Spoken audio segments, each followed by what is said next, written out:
tal? Nuevamente un saludo para todos los que están sumándose a esta tarde también y los que estuvieron participando durante la mañana y en el día de ayer de este quinto encuentro anual de BIM, digitalización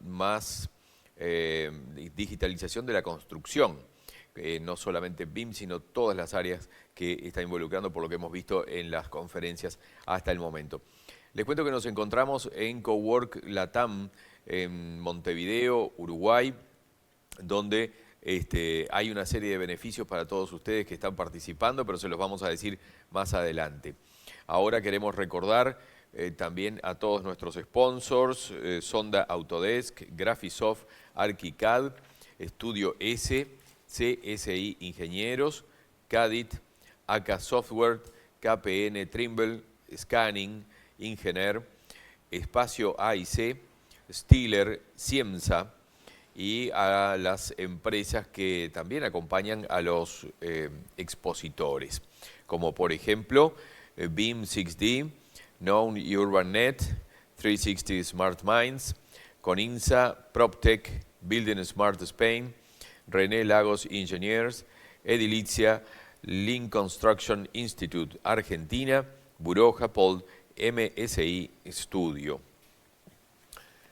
Comenzamos ya con las exposiciones de esta tarde y antes que presentarles a quién va a escuchar, déjenme contarles sobre la empresa que representa, es Graphisoft, una empresa de software húngara como subsidiaria del grupo Nemetschek de Alemania. Graphisoft desarrolla productos de software de modelado de información de construcción para arquitectos, constructoras, diseñadores de interiores y planificadores. Graphisoft tiene filiales en Alemania, Estados Unidos, Reino Unido, España, Japón, México y oficinas de representación en Rusia y Singapur. El producto estrella de la empresa es Archicad, primer software BIM de la historia, desarrollado desde 1984. Y para hablarnos mucho más de este producto y de la empresa, tenemos a Patricio que nos está escuchando. ¿Nos escuchas?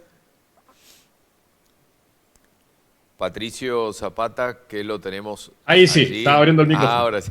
Te escucho perfecto. Muy bien, excelente. Adelante entonces. Ok, entonces, muchas gracias por invitarme a este quinto encuentro anual BIM. Gracias a la Cámara Uruguaya de la Construcción y también a BIMsoft, que es nuestro representante en Uruguay. Hoy día les voy a hablar sobre digitalización mediante BIM, ¿ya? Yo soy un convencido de que las herramientas, de alguna manera, solucionan ciertos problemas específicos y que el conocer una herramienta permite a veces entender cómo funciona una industria, y es por eso que en el fondo tiene este título la charla. Me voy a presentar, soy Patricio Zapata, soy arquitecto, tengo la suerte de haber estado en el periodo de transición, ¿cierto?, de software. Me tocó aprender en la universidad a trabajar en 2D, digamos, nunca dibujé en un plano, y tengo la suerte de usar software inteligente desde el año 2000 aproximadamente, cuando todavía estudiaba. Entre ellos, Archicad, Architectural Desktop, Revit, Autoplan, Open Buildings y Navisworks, ¿no? Me he tenido que mantener al día porque tuve la suerte también de ser docente por todos estos años prácticamente. También, gracias a esas cosas del destino, trabajé en ingeniería en una empresa que desarrollaba proyectos mineros y donde tuve la oportunidad de ver cómo funcionaban los sistemas de diseño que ellos tenían. En el área docente también me ha tocado participar en el diseño del primer magíster BIM para Latinoamérica, que es de la Universidad UNIAC, y ahora estoy haciendo clases en un diplomado de la Universidad de las Américas y aparte también en el programa de BIM Managers de Graphisoft, que partió el año 2020. ¿Ah? Junto con eso me desempeño habitualmente como en los servicios profesionales, dirigiendo los servicios profesionales de América Latina, ayudando a las empresas que quieren implementar nuestra tecnología. ¿Ok? Entonces, revisemos la agenda. Lo primero tiene que ver por qué digitalizar, ¿ya? En general, todo funciona hoy en día, entonces, ¿por qué digitalizar? ¿Y por qué tanto escándalo en términos de digitalización o por qué se hace tanto ruido al respecto?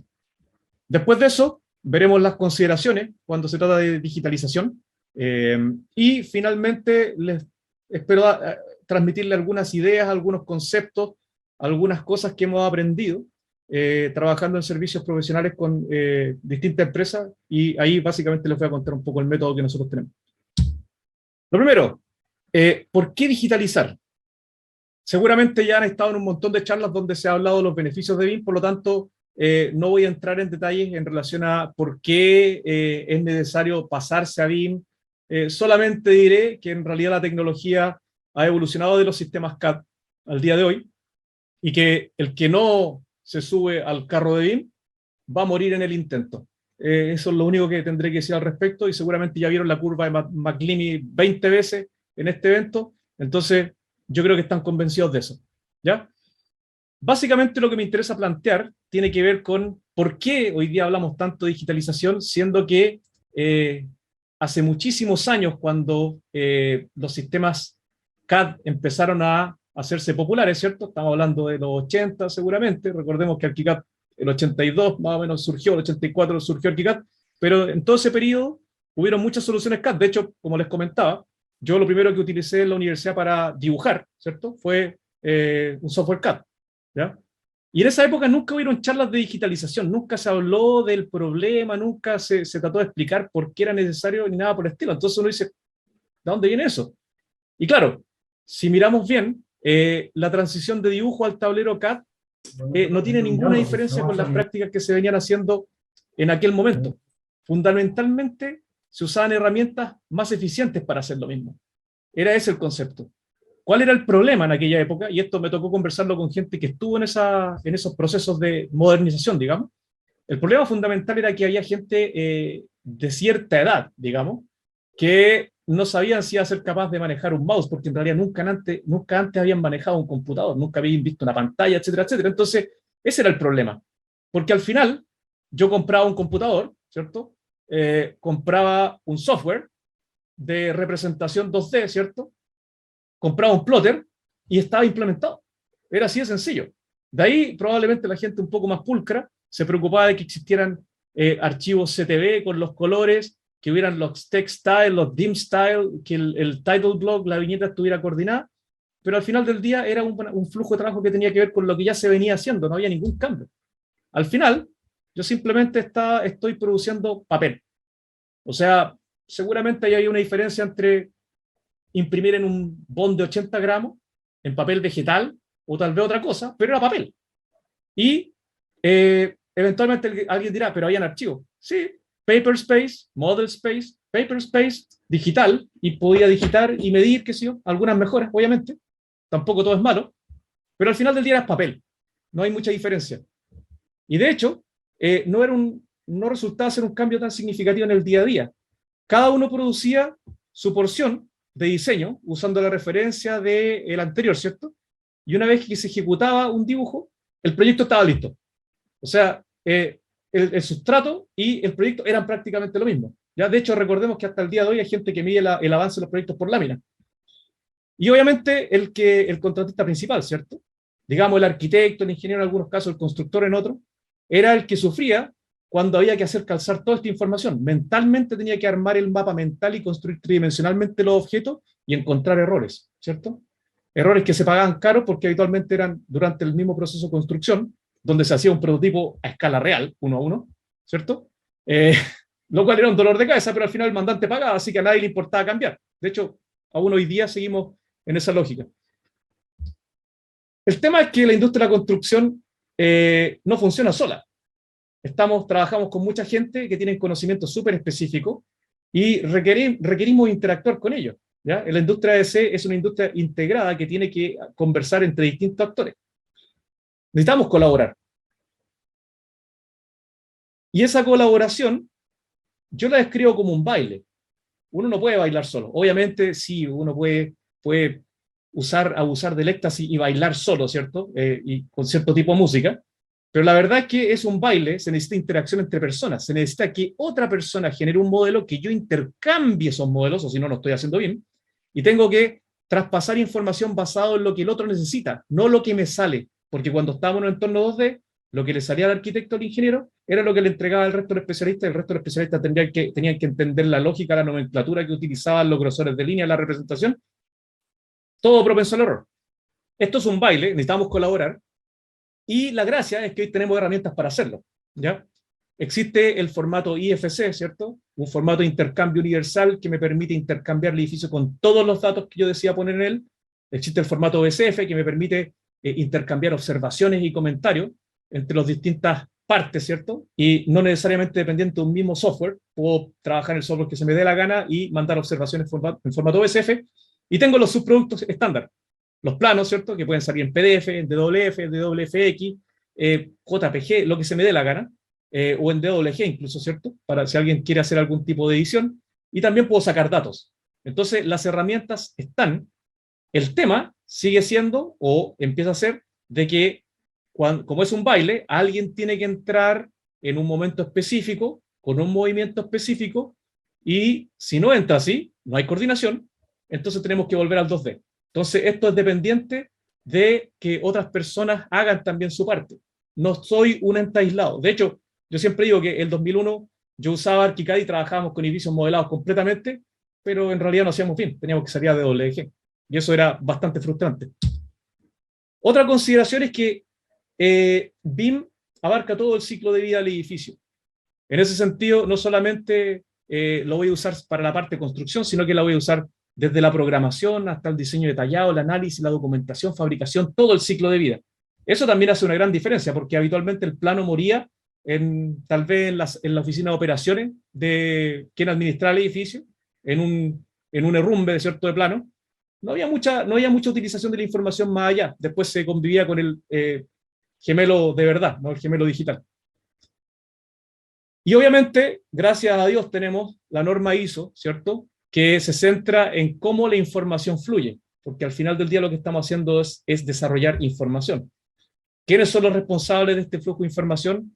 Y esto es desde la etapa de diseño, de incepción, digamos, de la parte de licitación, de adjudicación, etcétera, etcétera, hasta la construcción y las operaciones, donde la información solamente va aumentando, va en aumento. Y si esta información es fidedigna, si es información que está hecha cabalmente, ¿cierto?, puede informar de decisiones por siempre, o digamos 50, 100 años, que es lo que puede durar un edificio. De ahí la importancia de IFC como un formato que es una cápsula del tiempo, porque no está sometido a las presiones de la bolsa y de las acciones de una empresa desarrolladora. O sea, no está amarrado a que cada año alguien tenga que comprar la última versión o que la empresa se haga la quiebra. IFC está aprobado para que funcione en el tiempo y de alguna manera sirve para utilizarse en todo el ciclo de vida del proyecto. Lo anterior obviamente implica que hay cambios drásticos en la manera en que interactuamos con la información. Cuando yo desarrollo un modelo BIM, sea en el software que sea, estoy construyendo una base de datos con información que puedo meter manualmente, información que se deriva, las geométricas, las cantidades, etcétera, etcétera, costo, es información que sale automáticamente del modelo y que puedo llevar a otros sistemas. Conversan directamente con los sistemas que manejan datos, ¿cierto?, los sistemas de planificación, y eventualmente todo esto me permite informar decisiones, ¿ya? No estamos en la época en que una carpeta, ¿cierto?, llena de papeles o un archivador era la única manera de asegurarme que tenía información de un mismo proyecto. Acá tengo que ser consistente con la información y esa información me va a permitir tomar decisiones rápidamente, porque entre buscar en un papel y buscar en una base de datos es mucho más fácil buscar una base de datos. Eso lo sabemos.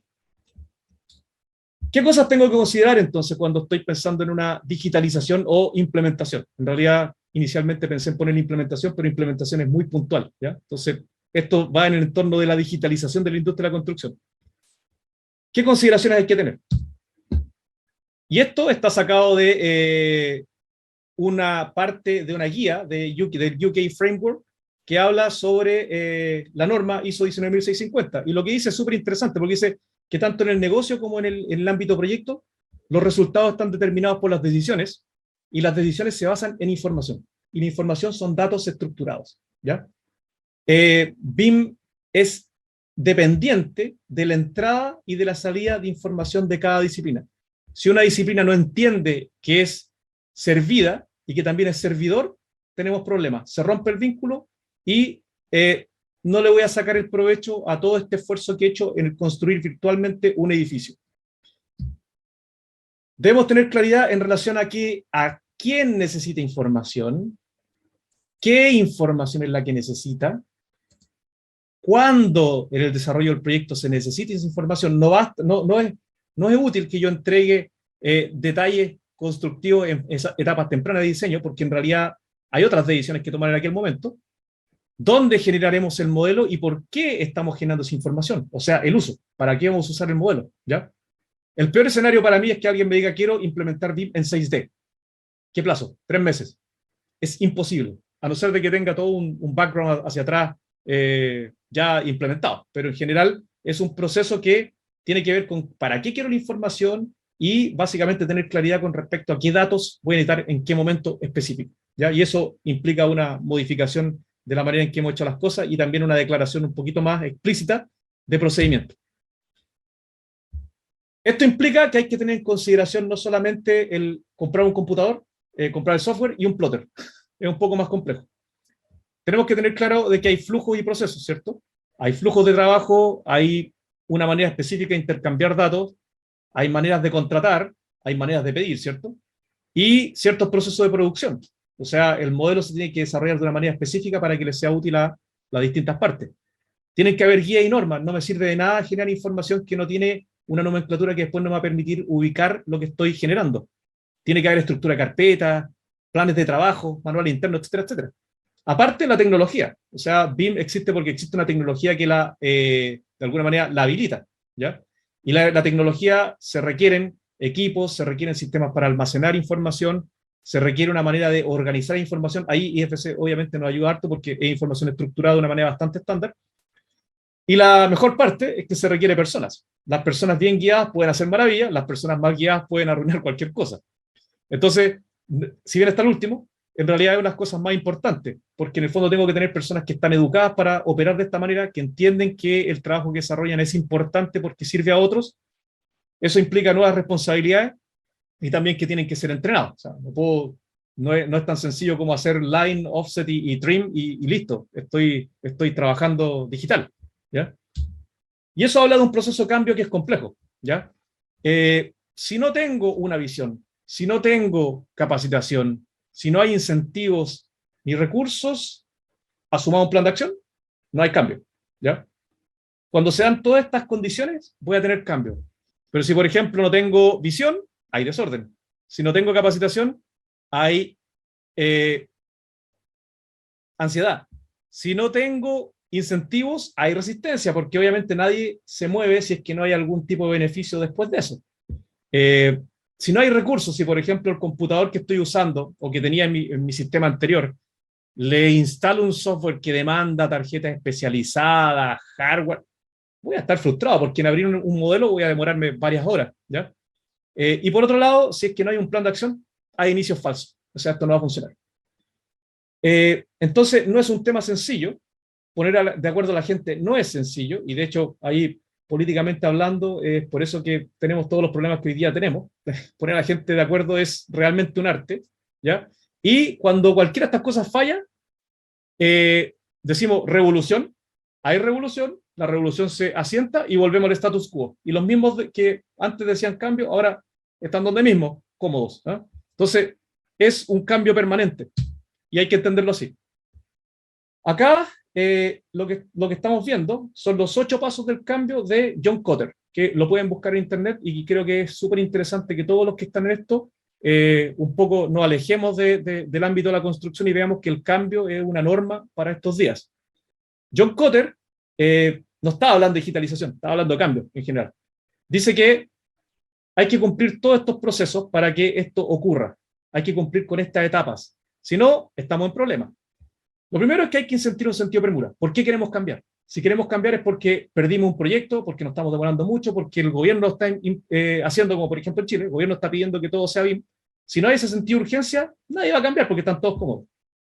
Hay que dar origen a una coalición orientadora. Tengo que ver quiénes son los stakeholders, quiénes son los usuarios de información y entender cuáles son sus necesidades. Tengo que desarrollar una estrategia, tengo que decirle a la gente a dónde vamos y comunicarle a dónde queremos llegar. Y esa visión tiene que ser tangible, no puede ser etérea, tiene que ser una declaración que las personas puedan ver. Tenemos que involucrar a un montón de personas, porque tenemos personas que saben mucho de cierto trabajo y tenemos que inspirarnos en los problemas que tienen y hacerlos sentir que son parte de la solución. No basta con imponer una solución. Por eso yo siempre digo que en el fondo nosotros ayudamos, no, nosotros no decimos cómo hacer las cosas, las personas nos ayudan a veces. ¿Ya? Tenemos que generar cambios a corto plazo. No podemos estar 3 años o 8 años, como he escuchado en varias presentaciones que hay gente que está implementando hoy. Tiene que ser a corto plazo. ¿Ya? Pequeñas victorias, obviamente.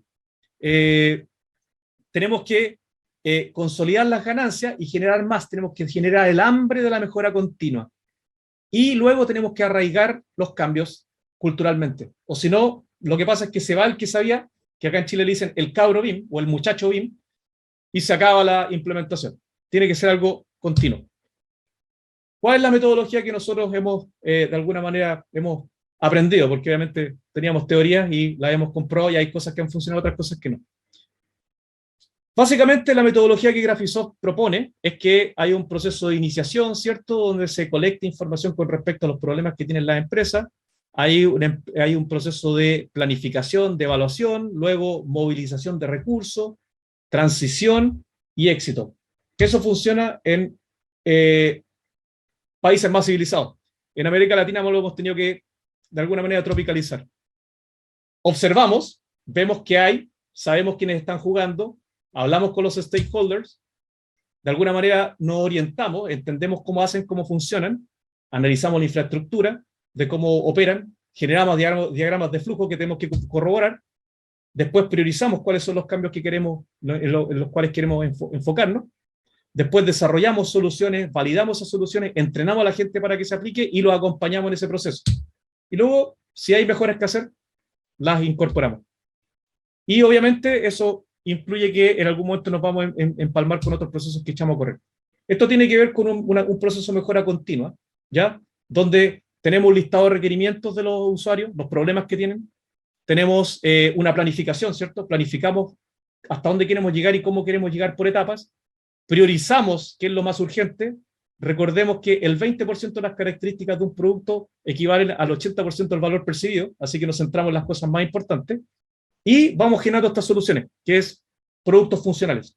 O sea, en el fondo, cuando hacemos un piloto nos centramos en que la gente esté operando idealmente el día 2. ¿Ah? No siempre se puede, pero es la idea. Y obviamente vamos ajustando y vamos mejorando. El objetivo de esto es que nos podamos optar rápidamente a la necesidad de la empresa y gradualmente podamos ir produciendo esta digitalización. Centrarse en esfuerzos, en entregas parciales, ¿cierto? Basado en los problemas habituales, de alguna manera va a irnos permitiendo comprar a los stakeholders para que vean que hay mejora y que esto funciona.